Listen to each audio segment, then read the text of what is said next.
நரம்பு, எலும்பு, சதை, மூளை, ரத்தம். என்னடா பண்ணுறீங்க அந்த பிக் பாஸ் ஹவுஸில் டேய்? திரும்பி ஏன்டா இந்த திவாகரை ப்ரமோட் பண்ணுறீங்க? வேறு எதுவுமே இல்லையாடா கண்டென்ட் உங்களுக்கு டேய்? அடா பாவீங்களா. திவாகர் வந்து ஒரு ராஜா, அதுக்கு எதிர் ராஜா வினோத். இதே வாடா ஒரு கண்டென்ட்டு. அவங்க நின்று நடிப்பு அரக்கன்.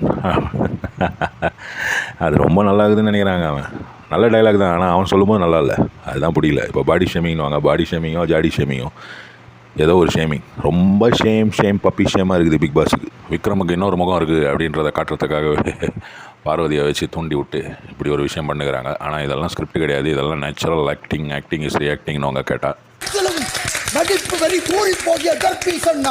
பேர் வச்சுக்கிறாங்க பாருங்கள், தர்பீசன். தர்பீசன் கலாய்கிறதையே தர்பீசன் ஆக்கிட்டாங்க. அது கலாய்கிறதுன்றது கூட புரியாமல் நடிச்சுனுக்கிறான் அவன். எங்கள் நாட்டு மக்கள் தாய்ப்பால் குடித்தார்களோ இல்லையோ, ஆனால் கண்டிப்பாக தர்பீஸ் சாப்பிட்ருப்பாங்க.